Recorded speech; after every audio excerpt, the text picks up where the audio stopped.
Hello, this is Lilian, welcoming you to the 1984th edition of the Enfield Talking Newspaper, Dateline the 18th of December 2014. The readers this week are Joan, Beverley and myself, Lilian, with Cassandra and Colin on the controls.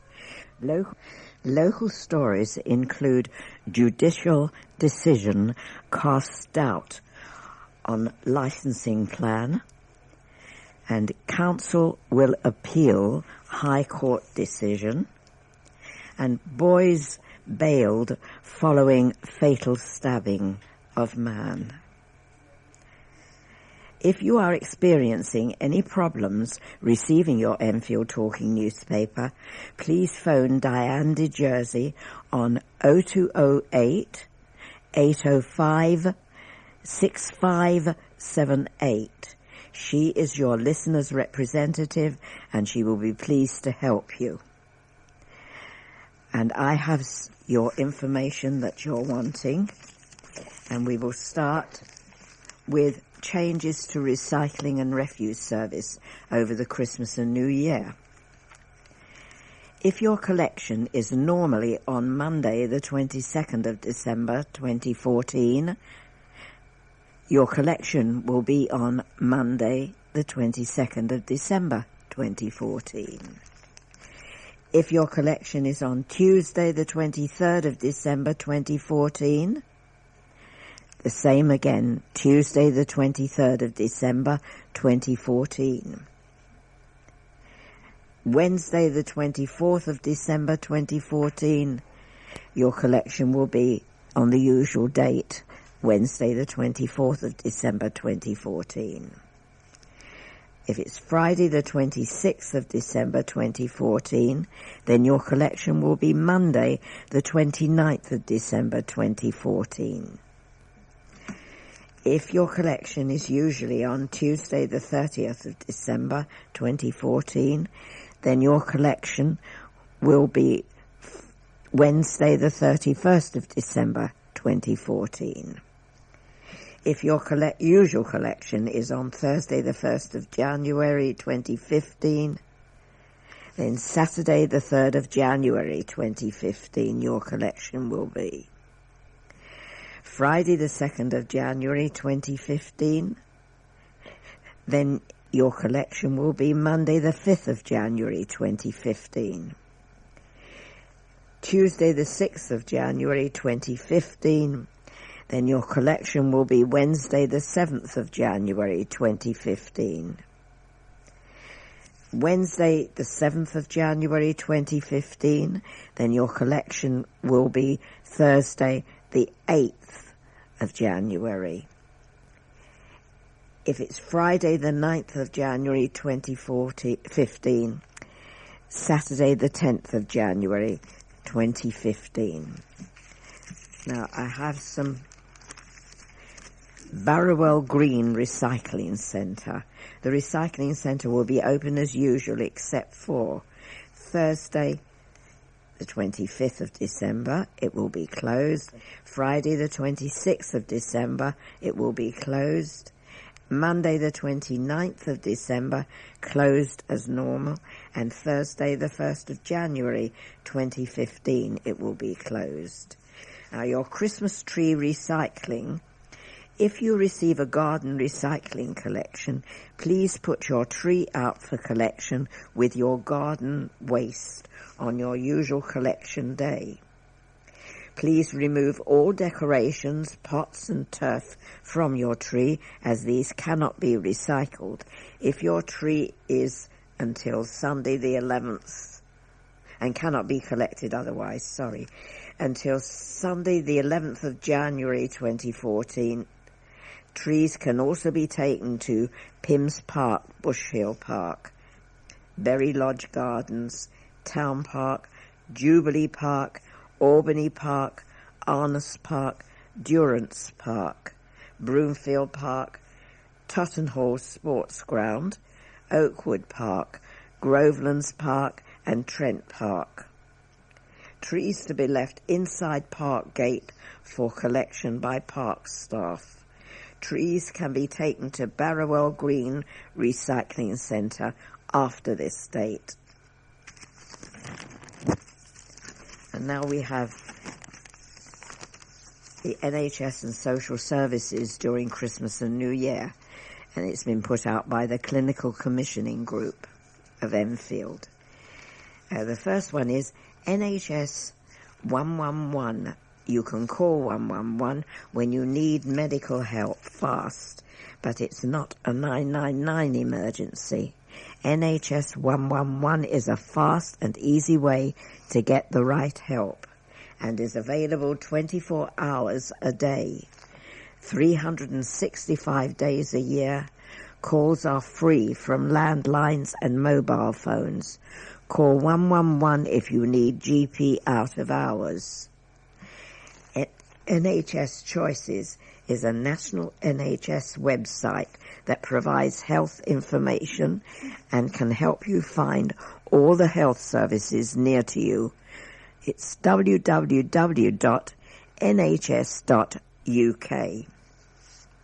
There is a walk-in services and urgent care centre. These centres treat most injuries and illnesses that are urgent but not life-threatening. You don't need to book an appointment. Just turn up and you will be seen promptly by either a doctor or nurse. Chase Farm Urgent Care Centre, Chase Farm Hospital, the Ridgeway, Enfield, EN2 8JL, open 9 a.m. to 9 p.m. every day. Edmonton Walk-in Centre, Evergreen Primary Care Centre, 1 Smythe Close, Edmonton N9 OTW, open weekends and bank holidays only from 8 a.m. to 8 p.m. North Middlesex Urgent Care Centre, North Middlesex Hospital, Stirling Way, Edmonton, N18 1QX, situated in A&E and open 24 hours a day, every day. Accident and emergency for life-threatening illnesses or injuries, go to A&E or call 999. A&E and 999 should only be used in a critical or life-threatening situation. North Middlesex University Hospital, Stirling Way, Edmonton, N18 1QX. The telephone is 0208 887 2000. Barnet Hospital, Wellhouse Lane, Barnet, EN5 3DJ. Their telephone number is 020 8216 4600. Social care services for emergency social care services. Please call the emergency 24 hours service on 0208 379 1000. Older People's Day Services, Reardon Court Day Centre, is open 9 a.m. to 5 p.m. over the Christmas break. Telephone 020 8447 9980. Mental health. In a mental health crisis, please call 020 8702 3800. District nursing. If you are receiving home-based care through a district nurse, you can contact them directly on 0208 363 8518, Monday to Friday, 9 a.m. to 4:30 p.m. Outside these hours at weekends and on bank holidays, phone Chase Farm Hospital switchboard on 0208 375 2999. And they will page the on-call district nurse. Now, the pharmacy. C. Atkinson, chemist, 20 The Grange Way, N21 2HG. On Christmas Day, the 25th of December, they will be open 1 o'clock p.m. to 5 p.m. On Boxing Day, they will be closed, with 26th of December, and New Year's Day, the 1st of January, they will be closed. Then there's Boots the Chemist. The first one is 78 Chase Side, Southgate, N14 5PH. Christmas Day they will be closed. Boxing Day they're open at 9 a.m. to 6 p.m. and New Year's Day 9 a.m. to 6 p.m. Palace Gardens, 30 to 32 Palace Gardens, Enfield Town, EN2 6SN. They will be closed on Christmas Day and 9 a.m. to 5 p.m. and they will be closed on New Year's Day, the 1st of January. 2A Crown Road, Enfield Retail Park, EN1 1TH. On Christmas Day, they will be closed. Boxing Day, 9 a.m. to 6 p.m. and New Year's Day, 10 a.m. to 6 p.m. Rocky's Pharmacy, which is 14 Kendall Parade, Hazelbury N18 1ND. On Christmas Day, they're open from 9 a.m. to 1 p.m. Boxing Day, they're closed, and New Year's Day, they're closed. Sainsbury's, 3 Crown Road, Enfield, 1N1, EN1, I beg your pardon, 1TH. They will be closed on Christmas Day, but open again on Boxing Day, which is 9 a.m. to 5 p.m. On New Year's Day, 10 a.m. to 5 p.m. And the last one, which is Sainsbury's, 681 Green Lanes, Winchmore Hill, N21 3RS. They're closed on Christmas Day, closed on Boxing Day, but they will reopen again on New Year's Day, 10 a.m. to 5 p.m. I hope you will find all this of interest to you and helpful. And now, over to Joan, who will read the first item of news. The council will have to give up plans to roll out its landlord licensing scheme unless it undertakes a radical shake-up. A judge ruled that last week. Delivering his judgment in the judicial review, which landlord Konstantinos Regas had brought against the local authority over a plan to make all private landlords in the borough buy into a licensing scheme, Judge Martin McKenna ruled that the plan cannot be lawfully implemented unless and until Enfield conduct a lawful consultation. The judge ruled that the council had not consulted widely enough on the plan, as the proposals to implement the scheme would impact on landlords living in neighbouring boroughs and owning properties in Enfield. He agreed with Mr. Regas's complaint that the consultation period was also not long enough. Mr. Regas, who launched the judicial review after he felt his repeated appeals to the council were not taken on board, said, "I have always maintained my view that good housing standards are a human right, but Enfield Council has not gone about this the right way. It has accused tenants of being antisocial and has sought to criminalise landlords for tenants' behaviour." However, Ahmet Oykner, Cabinet Member for Housing, said the council disagreed with the judge's rulings. It finds technical flaws with the consultation process which informed the scheme, which do not tally with the facts, said Mr. Oykner. The judge has ruled that the consultation mainly focused on gathering the views of local Enfield people, rather than people living in neighbouring boroughs.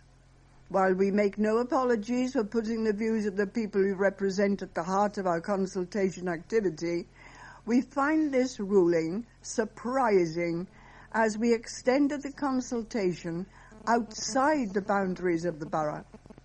He has also ruled that we did not formally consult over a 10-week period. We actually ran the consultation over a 12-week period, 2 weeks longer than that recommended. Mr. O'Connor pointed to the fact that the judge did not take issue with the licensing scheme itself or challenge the report on which the decision to implement this scheme was taken. He said that on that basis, the council would be requesting leave to challenge the decision. Newham Council in East London currently has a successful operational landlord licensing scheme. Terry Neville, the leader of Enfield Council's Conservative group, told the Advertiser that the authorities' approach demonstrated the arrogance of the Labour group's administration. He added, "This is a remarkable case that shows what one individual can do when he decides to take on the might of the present council." Council bosses have declared their intention to appeal against a High Court ruling that outlawed its landlord licensing scheme. The High Court last Thursday ruled that the judicial review called for by landlord Konstantinos Rigas challenging Enfield Borough Council's licensing scheme was to be upheld. Council Cabinet Member for Housing, Councillor Ahmet Oykner, said the decision was surprising and that the Council would be appealing against the verdict. The Council's scheme, due to start in April 2015, would have required landlords to hold a £500 5-year licence from the authority for each property they owned. Non-registration would carry a potential £20,000 fine and a criminal record, with any breach of licence conditions carrying a £5,000 fine. But Judge McKenna found that Enfield Council had not carried out adequate consultation on the scheme. Councillor Oykner said the judge has ruled that the consultation mainly focused on gathering the views of local Enfield people rather than people living in neighbouring boroughs. While we make no apologies for putting the views of the people we represent at the heart of our consultation activity, we find this ruling surprising as we extended the consultation outside the boundaries of the borough. He has also ruled that we did not formally consult over a 10-week period. We actually ran the consultation over a 12-week period, 2 weeks longer than recommended. Furthermore, the judgment does not find fault with the licensing scheme or challenge the evidence-based report upon which the decision to implement this scheme was taken, which Justice Ousley has previously described as detailed and careful. We are therefore requesting leave to appeal against the decision. Despite the technical points raised by the judge, the court recognised that 84% of Enfield's residents and a majority of Enfield's businesses who responded to the consultation strongly agreed with the decision to introduce the scheme. We will continue to stand up for the views and interests of Enfield's residents and remain committed to introducing a scheme that many residents are waiting to be implemented. Meanwhile, Mr. Rigas welcomed the court decision against the council. He said, "They have accused tenants of being antisocial and have sought to criminalise landlords for tenants' behaviour. The council have now been found to have been acting unlawfully. The council's cabinet and senior officers have demonised tenants, defiled democracy and disgraced themselves. They threw good money after bad in defending this case, despite me putting them on notice in June that they were not acting properly. The citizens of Enfield should welcome the resignation of the entire cabinet and senior officers." Richard Lambert, Chief Executive Officer at the National Landlords Association, the NLA, added, "This decision exposed Enfield Council's blasé approach to introducing licensing and their consultation process with landlords, tenants and the community. It asks serious questions about the motivation behind what seems to be a blatant attempt to introduce the scheme at all costs." Neighbours have paid tribute to a hard-working and lovely man stabbed to death in Edmonton. Christopher John Barry, 53, was attacked outside his home in Brickland Court, the Broadway, on Sunday evening, following a row with a group of teenage boys. It is believed the group were attempting to get into a supervised party inside the block of flats. Mr. Barry, also known as Jack, who was with a woman, continued into the block, but was followed by two of the males and was then stabbed. Police were called to the Broadway by the London Ambulance Service at about 7:50 p.m. on Sunday, following reports that a man had been stabbed. Officers in London's air ambulance arrived, but he was pronounced dead at the scene at approximately 8:37 p.m. A post-mortem examination has revealed that Mr. Barry's death was the result of a stab wound to the chest. Guy Muho, who lives on the 5th floor of the block, said that his neighbour was a hard-working and lovely man. He added, "I am scared for me and my children who live around here. It is very tragic to hear of these events and for it to happen quite early in the evening. It shows no one is safe around here." Tarkan Mustafa, who also lives in the building, told the Enfield Independent he was not surprised by the incident. He said, "We see this a lot of the time around here, but when it is on your doorstep, that's what makes it even more real." Edmonton MP Andy Love said, "I was extremely saddened to hear the news of the random attack on a middle-aged man by a group of teenagers following an altercation. Violence like this can never be justified, and I will be keeping in close contact with our local police force to ensure that we are doing everything in our power to keep Edmonton residents safe and that the perpetrators are brought to justice." Detective Chief Inspector Neil Bordock, who is leading the investigation, said, "Our initial inquiries have established that there was a supervised party taking place at another address within the block, and the group were trying to gain access to this. The victim and this group were not known to each other. What started as a minor verbal altercation has escalated into a shocking act of violence." Following the incident, 5 teenagers aged 13 and 14 were all being arrested on suspicion of murder. At the time the Enfield Independent went to press, 4 had been bailed by police, with one 13-year-old still in custody. Those bailed will return to an East London police station on a date in late January 2015.